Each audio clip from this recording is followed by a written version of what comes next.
Sir पिछले कई दिनों से लगातार रामभद्राचार्य जो जगत गुरु हैं वो चर्चाओं में बने हुए हैं। उनका एक इंटरव्यू बड़ा वायरल हुआ, उसको लेकर आपने भी आपत्ति जताई है। लेकिन अब लखनऊ की जो हाईकोर्ट की खंडपीठ है उसका भी आदेश आया कि जो रामभद्राचार्य के खिलाफ जो अपशब्द बोले गए हैं उन वीडियो को सोशल मीडिया से हटा दिया जाए। कैसे देखते हैं आप?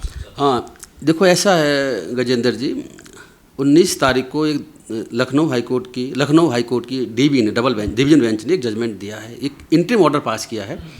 और वो इंटरिम ऑर्डर एक पिटीशन फाइल हुई है रामभद्राचार्य जी के जो फॉलोअर्स हैं उनकी तरफ से। और उनका कहना ये है कि ये कुछ वीडियो इस तरीके से हैं जो इनका अपमान कर रहे हैं और right of persons with disability act 2016 का उल्लंघन है, अतः इनका अपमान हो रहा है। तो और ये जो ब्लाइंड भी हैं जो कि डिसेबिलिटी कैटेगरी में आते हैं, तो ऐसा नहीं होना चाहिए, उसको हटाने की बात कही। उसमें मेनली जो है कुछ वीडियोस हैं जिनके बारे में आपत्ति करी गई है। जो एक तो बेधड़क खबर कोई चैनल है जिसने एक वीडियो डाला हुआ है जो 16 साल का कोई इतिहास बताते हुए रामभद्राचार्य जी का, उस पर भी उन्होंने हटाने की बात करी है। तो ये उस सेंस में बात करी गई है। तो देखिए ऐसा है कि मोदी जी ने the right of person with disability act 2016 में एक एक्ट पास किया गया है, एक कानून बनाया गया है। उस कानून में डिसेबिलिटी वर्ड का इस्तेमाल किया गया है कि डिसेबिलिटी के बहुत से लोग आंखों में प्रॉब्लम हो सकती है, कान की प्रॉब्लम हो सकती है, सुन नहीं सकते, बेचारे पैर खराब हो सकते हैं, वो चल नहीं सकते। ऐसे लोगों को अपमान ना हो, ऐसे लोगों का किस तरीके से भेदभाव भी ना हो, तो उस भेदभाव को अपमान को दूर करने के लिए एक एक्ट बना हुआ है, उसमें और अधिकारों के लिए भी, जिसको जो कि डिसेबिलिटी एक्ट 2016 कहते हैं। जैसे मैंने आपको बताया, उसमें कुछ बातें कहना डिसेबल पर्सन के अगेंस्ट वो ऑफेंस बनाया गया है। तो रामभद्राचार्य जी जो हैं वो एक डिसेबल पर्सन कैटेगरी में आते हैं और उनका ऐसी कोई बात कहना जो उस कानून के तहत अपराध है नहीं कहनी चाहिए, नहीं तो कोई भी व्यक्ति, मीडिया चैनल वाला या कोई और व्यक्ति उसमें फंस सकता है। तो 2016 में आया तो लोगों को इसकी तो जानकारी इतनी है नहीं है अभी तक। देखिए ऐसा लॉ की पोजीशन ये है गजेंद्र जी के लॉ को जिस दिन पास करके और उसको पब्लिश कर दिया जाता है और उसकी डेट दे दी जाती है कि इस डेट से लागू हो चुका है, उस डेट से ये माना जाता है, लीगल पोजीशन ये है कि लॉ सबको पता है, वो मीडिया में उसका पब्लिकेशन भी करते हैं और जनरल पब्लिकेशन भी करते हैं। तो लॉ इस कोई व्यक्ति ये कहकर कोर्ट में जाता है कि मुझे पता ही नहीं था अपराध है, उसके बावजूद भी उसे उसका लाभ नहीं मिलेगा, वो अपराध माना ही जाएगा। लेकिन मैं आपको बता दूं कि इसमें अपराध है क्या। अपराध के तहत इसमें यह है कि एक सेक्शन है इस एक्ट का, सेक्शन 92। सेक्शन 92 कहता है punishment for offence of atrocities.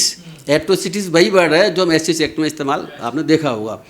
तो 92 का एक क्लॉज है जो ऑफेंस बनाता है इस तरह की बातों को। वो एक क्लॉज ये कहता है कि whoever intentionally insults or intimidates with intent to humiliate a person with disability in any place within public view।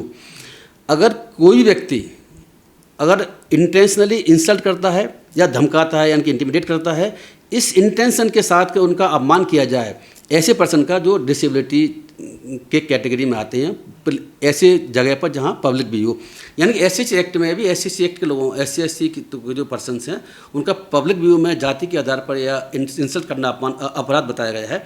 इसी तरीके से जो डिसेबल्ड पर्सन्स हैं, जो ब्लाइंड पर्सन हैं या और डिसेबिलिटी वाले पर्सन हैं, उनके लिए भी सेम तरह का प्रोविज़न जो एससी एक्ट में है इस एक्ट में रखा गया है, जिससे कि उनके साथ कोई तरह का भेदभाव एट्रोसिटी ना हो सके।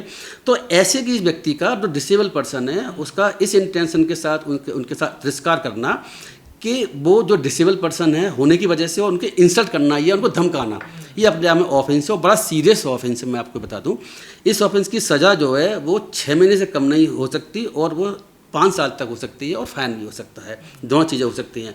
तो मतलब जो लोग वीडियो बना रहे हैं ऐसे शब्दों से बचा जाए, जो उन्हें आप शब्द बोल रहे हैं। बिल्कुल ठीक, बचाने जाए ऐसे शब्दों का इस्तेमाल नहीं होना चाहिए। अगर उनकी अपमान करने के लिए या धमकाने के लिए, ह्यूमिलेट करने के लिए अगर उनके ऐसे शब्द इस्तेमाल किए जाएंगे कि वो ब्लाइंड है इस वजह से, तो वो उनका अब पब्लिक व्यू में होगा तो वो निश्चित रूप से ऑफेंस होगा, बहुत सीरियस ऑफेंस है, इसको समझने की ज़रूरत है। और इसीलिए मुझे लगता है कि लोगों को उनकी वो अलग बात है कि वो कुछ SC के अगेंस्ट, आरक्षण के अगेंस्ट, गैर संवैधानिक बात बोल रहे हैं तो उनके अगेंस्ट कानून अपना काम करेगा। हम जैसे लोगों ने कंप्लेंट भी थाने में फाइल की है और उन्होंने नहीं ली थाने में, तो हमने ईमेल से भेज दी है। आगे हम कल जो है उसको जो डीएसपी है उसके पास, या यहाँ पर जो क्या बोलते हैं एसीपी डीसीपी बोलते हैं, वहाँ भेज देंगे। उसके बाद हम कोर्ट में भी जाएंगे। तो देखिए बात सिंपल सी है, अगर वो गलत कर रहे हैं इसका मतलब नहीं हम भी गलत करें। अगर वो संविधान का पालन, कानून का पालन नहीं कर रहे हैं तो वो सज़ा भुगतेंगे। उनके खिलाफ लोग ट्रोल भी कर रहे हैं, जो भी कर रहे हैं, लेकिन जो भी ट्रोल किया जाए, उनकी अगेंस्ट कुछ बात कही जाए तो वो ये जो एक्ट है डिसेबिलिटी 2016 उसके दायरे में रहकर ही कही जाए, जिससे कि उनके अगेंस्ट भी कोई एट्रोसिटी ना हो। लखनऊ हाई कोर्ट ने जो कहा वो ठीक कहा। अभी हमें जजमेंट की कॉपी नहीं मिली है ऑर्डर की, अभी डेट आगे 22 तारीख शायद लगी हुई है उसमें। तो जब ऑर्डर की कॉपी मिलेगी, अभी तो इंटरिम ऑर्डर पास किया, दूसरी पार्टी को सुना भी नहीं गया, उसके बाद हो सकता है कि ऑर्डर चेंज हो, क्या हो मुझे नहीं पता, और किसने क्या कहा है वो देखने वाली बात भी है। लेकिन ये बात बता दूं मैं आपके चैनल के माध्यम से कि लोगों को इससे बचना चाहिए, बहुत सीरियस ऑफेंस है। किसी भी डिसेबल्ड पर्सन का, ब्लाइंड हो या विकलांग हो या कुछ और बड़ी तरह से कोई भी डिसेबिलिटी हो, वो डिसेबल्ड पर्सन का इस आधार पर कि वो डिसेबल्ड पर्सन अपमान करना पब्लिक व्यू में, ये बहुत सीरियस ऑफेंस है। ऐसा नहीं करना चाहिए। ये बचने की बात नहीं है, ऑफेंस ना करने वाली बात है, ऑफेंस नहीं करना चाहिए, ऐसा हमारा मानना है। एक ख़ास बात आप देख रहे होंगे कि लोगों के मन में जो भावना है महाबोधि महाविहार को लेकर, क्योंकि उसमें आप देखा तथागत गौतम बुद्ध की ये ज्ञान प्राप्ति का स्थान है, और अब बोध ये नहीं सहन कर रहे कि वहाँ पर किसी का कब्जा हो। बीटी एक्ट 1949 का एक्ट बना हुआ है जो कि काला कानून की तरह है, असंवैधानिक लगता है। वो इसलिए लगता है क्योंकि 26 जनवरी 1950 को भारत का संविधान लागू हुआ, लेकिन उसके पहले के जितने भी एक्ट बनाए गए थे वो सारे के सारे रद्द कर दिए गए। लेकिन यहाँ पर ये रद्द इसलिए नहीं हुआ अभी तक क्योंकि ऐसा नहीं कि लड़ाई नहीं लड़ी गई।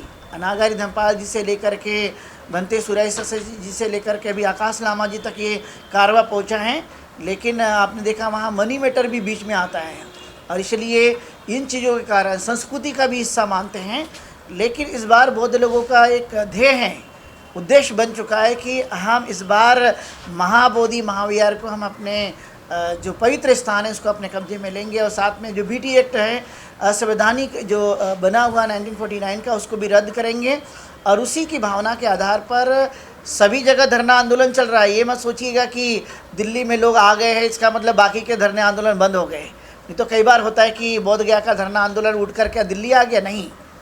जहाँ जहाँ धरना शुरू है, चाहे वो बोध गया में आज 163वां दिन है, ऐसे लगातार वो चलेगा। लेकिन देश में माननीय न्यायालय से हम ये मांग कर रहे हैं कि बौद्ध के पवित्र स्थान को बौद्धों को दिया जाए। जैसे बाकी के जगह आपने श्रद्धा का ध्यान रखा, भावनाओं का ध्यान रखा है, वैसे बौद्ध लोगों का भी आप श्रद्धा और भावना का ध्यान रखिए। क्योंकि बौद्ध लोग यदि उग्र नहीं हो रहे, शांति से वो काम कर रहे, क्योंकि भारतीय संविधान बाबा साहब अम्बेडकर ने लिखा तो वो श्रद्धा उनकी भारतीय संविधान में भी है।